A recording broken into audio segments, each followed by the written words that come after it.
This is the CBC Evening News. Good evening, I'm Michelle Arthur, and this is the CBC Evening News for this Thursday. Finance Minister Chris Sinkler says the signing of an agreement with major oil exploration company BHP Billington is just the start of an overall energy strategy for Barbados. Mr. Sinkler says government is moving to ensure the island's energy security. He says that this will include the search for oil offshore, as well as the island's effort to build out the renewable energy sector. We will not be stepping back. We will be going forward with that and hopefully building a symbiotic relationship between the exploration for fossil fuels and the development of an alternative energy sector in Barbados. And I believe confidently that within the next 25 to 50 years, we will be able to secure, to produce energy security for Barbados, even as we build out strongly our economy through a more diversified economic sectoral spectre. Minister Sinkler was speaking during a cocktail reception to celebrate the historic signing between the company and Barbados at the Hilton Hotel last night. He says the agreement shows the major oil company's confidence in Barbados. Success is no stranger to this company. As you would have seen, those of you who follow the markets, those of you who follow the hydrocarbon world and the exploration worlds, BHP Billiton is a company of no small repute. It is a huge global player. It has been extremely successful, and because of that, and because of that tradition, it always associates itself, I am advised, with things that are successful. Not only successful in the present, but has future success as well. The wish of the principal of the Combermere School, Vera Paris, to have all his charges back under the roof of the Waterford institution from Monday won't be realized. That's because from Monday, scores of students from Combermere will be taught temporarily at the Samuel Jackman Prescott Polytechnic. This afternoon, officials of the SJPP were busy readying classrooms for their new entrants. These students are from the first to fourth forms. The Ministry of Education says students are required to report for classes on Monday, May 4th at 8:30 a.m. Parents are also advised that the Transport Board has arranged buses to carry students to the SJPP. These units will leave Combermere and the Ministry of Education, LC Payne Complex, Constitution Road, St. Michael at 8 a.m. and Oysins Christchurch and Spice Town St. Peter at 7:30 a.m. Parents should also provide packed lunches. This development comes on the heels of the relocation of almost 180 fifth form students from Combermere to the Erdiston Teachers Training College from Monday. They were followed by 8 classes of sixth form students who are also attending the Erdiston Teachers Training College. On Monday, Principal of Combermere, Vera Paris, told CBC he was happy with the transition, noting that the Waterford institution will be industrially cleaned this week and work undertaken to retrofit some areas in a bid to solve its environmental problems. The closure and cleaning followed complaints about environmental problems there and gas being present in the atmosphere. Peter Thorne, CBC News. Barbados Farms Limited will have some hard decisions to make before year-end about whether or not to stay in the sugarcane industry. The Sagicor subsidiary currently accounts for about 15% of all sugarcane production in Barbados, but mounting millions of dollars in losses every year has started to take a toll. This is according to Doddridge Miller, Sagicor's Group President and Chief Executive Officer. So we have been looking and waiting for the restructuring plan that government had indicated will happen, and we're still to get clarity on that project. We cannot continue to make $2 million a year in losses in agriculture. We can't continue to do that to our shareholders. And so we have to take a strategic decision as to whether we exit agriculture or whether we continue to try to restructure internally, because we've done a lot of work internally, but you will find that the yields and the tonnage they're all shrinking while the costs continue to increase. Mr. Miller says while policymakers seem clear on the future direction of the industry, Barbados Farms is still seeking clarity.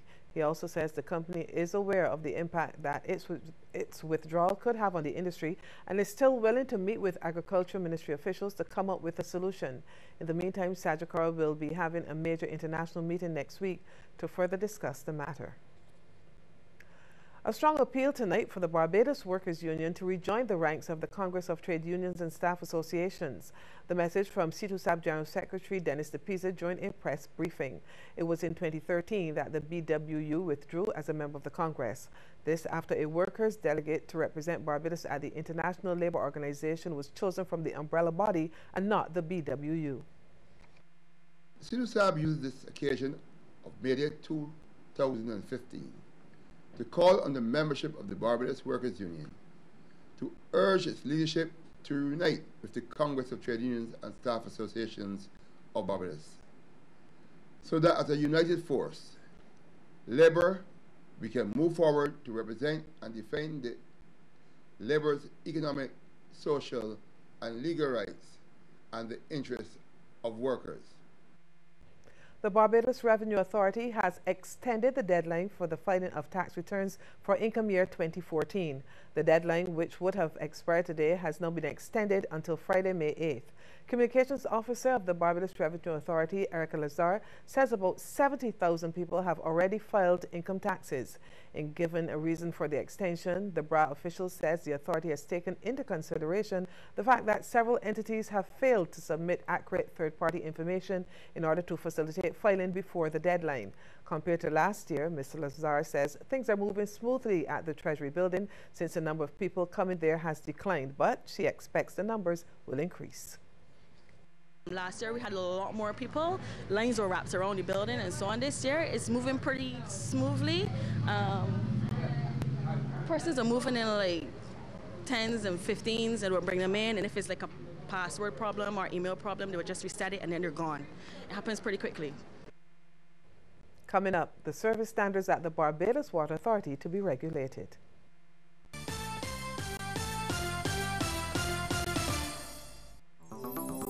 Dear Clark, I've made a fascinating discovery, the institutional water cooler. Its gravitational pull sucks people from their workstations at the busiest times of day to stand around it and chat about emerging global trends like, will pink be in fashion next season? Meanwhile, the world slows to a stop as it waits in line to be served. I don't see that trend at Globe Finance. Globe Finance. Think outside the bank. When it comes to their financial service, slow is out, swift is in.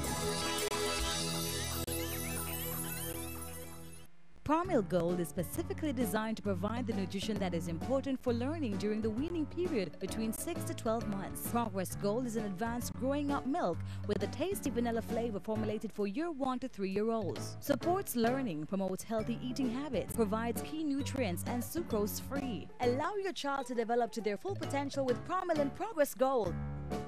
Feeding learning from head to toe with the integral nutrition of the Gold line. Your granny might have said it, but it's so true. One hand can't clap, one hand can't clap.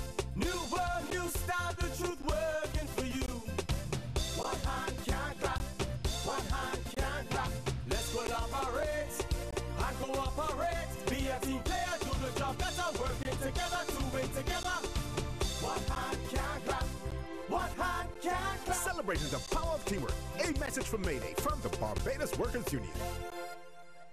Shopping in the Sky is simply delicious at our mouth-watering brand new Sky Food Court. Our amazing spread includes Little Pleasures ice cream, coffee, and desserts. Authentic Asian cuisine at Waldy's Walk. Delectable Greek dining at Opa Express. A range of sumptuous Caribbean dishes at Tamarind of the Islands. And the very best of Bajan cuisine and pastries. Compliments Master Chef Peter Edie and his delightful pastry house and Peter Patties. Plus, we've got the world-renowned fast food giant Burger King. You cannot pass Haggett Hall and not join us for a quick delicious meal for breakfast, lunch, and dinner at our brand new food court only at Sky Mall, where when it comes to great fast food, there are no limits.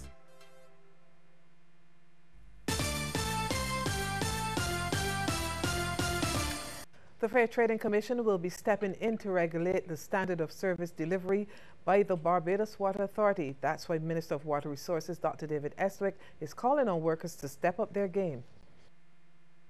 It also means that there's a duty on behalf of all of us in Barbados Water Authority, that when we come under the Fair Trading Commission, and we are regulated first at the level of services, that we step up to the plate. If you are going to have the inputs, you can't have a water main burst for 10 weeks. Dr. Estwick has again confirmed that the BWA's new headquarters in the Point St. Michael will be fully occupied by mid-2015. He's expecting improved output from the utility going forward.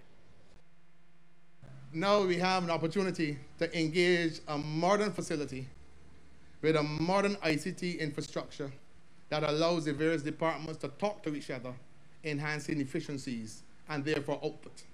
What we have to do is get in there, work together, debug the areas where there are challenges, and let us improve what improvements we can make in regards to the output from the institution. There seems to be no end to the sargassum seaweed. It continues to blanket eastern shorelines by the ton, posing challenges for beach users. Ryan Broom reports. The seaweed made it hard for the CBC team to get around, but it was not impossible. The first stop was Foul Bay, where Sonny, a regular beach user, says the seaweed has been preventing him from taking sea baths. It is tickets before now, but 3 weeks now, you can get a little bath, but no, you can't get in the bath at all. Fisherman Henderson Beckles, a 30-year veteran of the industry operating from Skeets Bay, says he has not been able to get a single bite for the year. He says the seaweed has made it virtually impossible to get his boat into the water. Can't get the swim out. Can't carry on the boats. We just here. Since his fishing activities have been temporarily halted, Mr. Beckles has been forced to engage in other activities to make a living. And it's not only sea bathing and fishing. Other activities have also been affected, like the popular beach weddings. Well, we do weddings mainly on the beaches, so when the seaweed comes in, it basically creates a bit of an obstacle, and you know, as you could smell, it's not very nice. And I don't know, I mean, sometimes it is fine, sometimes it's just too much to deal with, and we have to find somewhere else, you know, to go. When CBC News contacted the National Conservation Commission, officials say while they've been tackling the problem, a national cleanup project is coming up this weekend. Through that effort, the Commission expects to make significant headway in clearing the seaweed. Ryan Broom, CBC News. And Barbadians and nature lovers are expected to go on the beaches from around 6. Of course, we have a birthday here at the CBC, the 11th birthday. We're going to tell you why hundreds of people were converging at the Garfield Sobers Gymnasium to help us celebrate.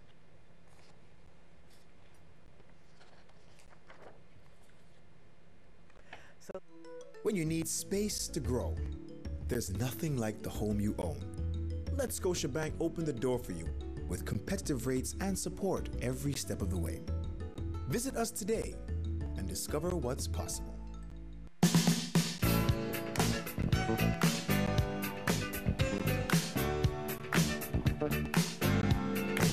We've been in the supermarket business for over 34 years. In that time, we have learned that just as important as the experience you have while shopping in our stores is the experience with our goods when you take them home to your family, from one generation to the next.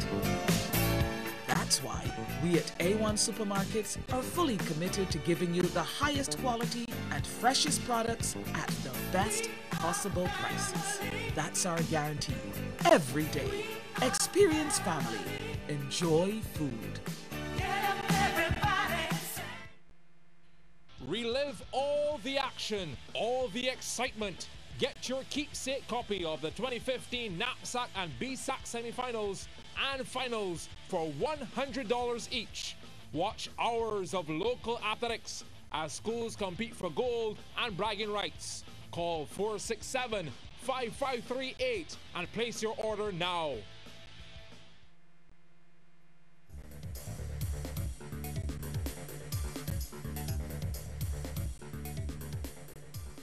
Jamaica's National Security Minister Peter Bunting is concerned about the alarming increase in the number of children murdered since the start of the year.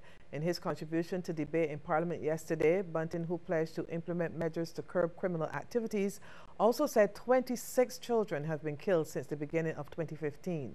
Bunting said they have taken serious note of the 12% increase in murders, even as all other categories of serious and violent crimes continue to decline. Minister Bunting also dismissed claims by the opposition Jamaica Labour Party that the crime rate usually increases under the administration of the People's National Party. Since the start of this year, 357 people have been murdered in Jamaica. This is 39 more for the same period last year. Dominica's Prime Minister Roosevelt Skerrit says the government has continued to pursue foreign investment under the Citizenship by Investment program, and he says at least 3 proposals seem promising. The Prime Minister says 5 submissions have been received so far. Now, concerning the economy, he noted that the gross domestic product is expected to see growth by 2.4% this year. Ahead is the sports news, but first, a tip from Cooperators General Insurance. This tip of the day is brought to you by Cooperators General Insurance Company Limited. Insurance the way you want it